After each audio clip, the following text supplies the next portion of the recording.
인도네시아 화교에게 질문을 하는데요. 화교로서 현지 생활과 여행하기에는 안전하냐며 질문을 합니다. 是了，以前你知道吗？我们在公众场所，我不敢讲华语。现在不会，我在公众场所我敢大声讲华语。我是中国人，但是我是印尼籍，没有办法，我因为要在这边谋生。我看现在安全方面是安全了，反正我们要小心了。 반면 인도네시아에는 한류 열풍이 매우 뜨거운 나라 중 하나로 특히 드라마, K-팝, 한국 영화 등 다양한 분야에서 한국 문화에 대한 인기가 높아 한국어 학원이 많이 생겨나고 한국어를 배우려는 사람들이 증가하고 있으며 한국 문화를 소개하는 행사와 축제가 자주 열리고 있습니다. 그만큼 한국의 위상이 높아지고 있습니다. 2个中国人在印度尼西亚被韩流文化冲击了 ，culture shock。韩流其实就是韩国的软实力，哪怕你在街上出现这种韩国字儿，都能吸引东南亚年轻人的注意力。 한 중국 남성은 랜덤 채팅을 통해 중국어 번역기를 하는 현지 인도네시아 여성에게 질문을 하는데요. 我是翻译，给谁翻译啊？给你们人的翻译。印尼的人是不是就是印尼本地人？是不是不太喜欢华人或者中国人？这个你从哪里知道呢？有一个历史叫做这个印尼屠杀过2次华人吗？是的，是的，因为我们以前的政府不太喜欢华人，所以影响了印尼人。但是我觉得现在不怎么样。会有那种歧视？没有啊。 이 중국 남성 여행 방송인은 인니를 여행하고자 하며 마음을 단단히 먹으라며 자신은 3번의 위협을 받았다며 입국 그리고 출국 시에 여권 확인 후 각각 200위안을 요구. 두 번째는 택시기사와 이야기하다가 자신이 중국에서 온 걸 알게 되자 아는 여행사 투어를 강요하며 설정 끝에 안 한다 하니 삐꺼운 눈빛으로 바라봤다는 경험. 그리고 세 번째는 편의점 옆에 길거리 호객기사들에게 둘러싸였지만 따로 그랩 호출기사를 불러 차량이 왔지만 호객기사들이 그 차량을 멈춰 세우고 인니어로 기사들끼리 이야기하더니 끝내 그랩 호출기사가 취소를 하고 자리를 떴다는데요. 그 자리에서 그랩 호출기사를 여러 번 불렀지만 모든 기사들이 동일하게 행동했다는 점과 호객기사들은 여기는 우리 차 아니면 못 간다라며 실실 웃으며 경찰에 신고하려면 해보라며 화를 자극했다는데요. 이와 같은 경험으로 중국인으로 인도네시아 여행은 쉽지 않다고 하소연하였습니다. 현지 여성 주변 바닥에는 돈들이 흩어져 있는데요. 사과하는 중국 남성과 그걸 거부하는 현지 여성, 분위기가 심상치 않습니다. 장기 여행 가이드 비용을 정산하는 시간이 되자 현금을 모으고 있는데요. 인도네시아 물가가 참 싸다며 주기가 참 아깝다면서 가이드 비용도 그에 맞게 따라가야 하지 않냐며 자존심을 자극했던 것입니다. 약속과 다르게 무례한 말을 하자 돈을 받지 않고 던져버립니다. 인니에서는 한류 열풍과 달리 중국과는 다른 온도차가 느껴지는 데에는 분명한 이유가 있습니다. 중국계 사람들에 대한 인도네시아의 태도는 과거 정부가 저질렀던 끔찍한 사건들로 더욱 잘 드러나는데요. 많은 이들이 1965년과 1998년에 발생한 두 차례의 대규모 반중 사건을 아직도 생생하게 기억하고 있을 것입니다.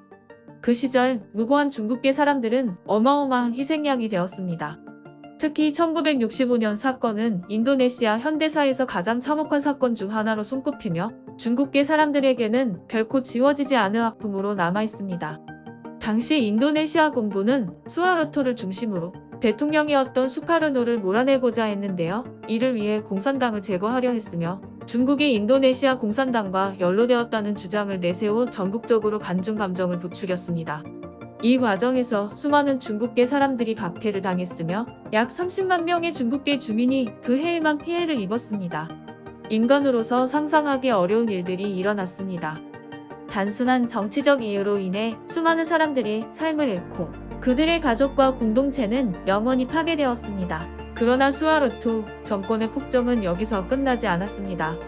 그의 독재는 1998년까지 이어졌으며 1997년 아시아 금융위기로 인도네시아는 경제적 대혼란을 겪었고 민심은 급격히 악화되었을 때 대규모 반정부 시위가 일어나자 수하르토 군부는 국민의 분노를 돌리기 위해 검은 5월 사건을 일으켰습니다.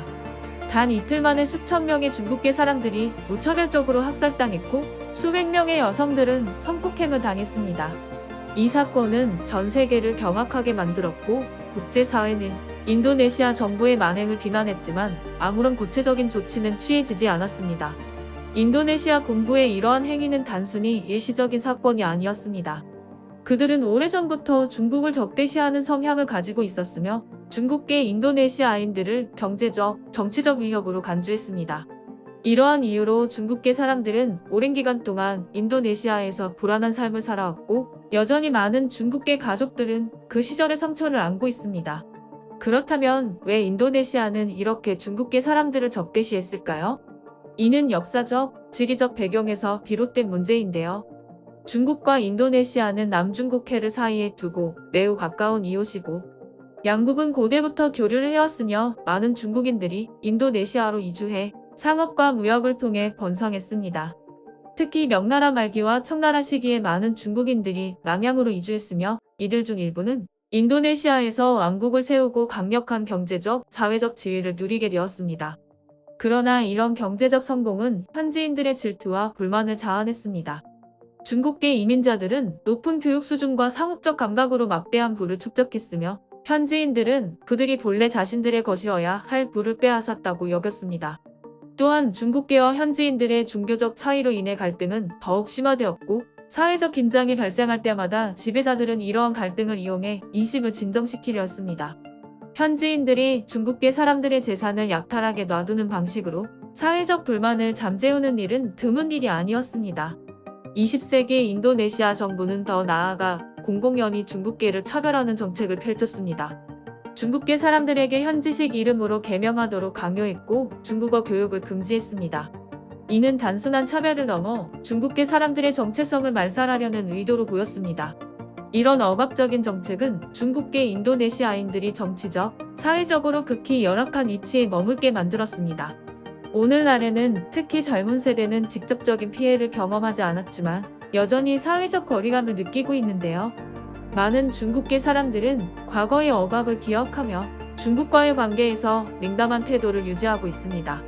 반면 일부 인도네시아인들은 이러한 갈등을 겪으면서도 여전히 내심 중국의 부상에 대해 두려움을 가지고 있고 중국이 경제적으로 성장하고 인도네시아와의 무역에서 중요한 역할을 차지하게 되면서 이제는 중국을 적대시하는 태도를 대놓고 드러내지 않지만 여전히 과거의 불신은 완전히 사라지지 않고 있습니다. 이제 중국과 인도네시아의 관계는 과거와는 다르긴 한데요. 양국의 경제적 의존도가 커지면서 인도네시아 내에서 중국계 사람들의 지위도 조금씩 나아지고 있습니다. 중국어 교육이 다시 활성화되고 중국식 이름을 사용하는 이들이 늘어나고 있습니다. 하지만 인도네시아의 정치적 상황이 언제든 변할 수 있기에 중국계 인도네시아인들은 여전히 긴장의 끈을 놓지 않고 있습니다. 구독과 좋아요는 영상 제작에 큰 힘이 됩니다. 감사합니다.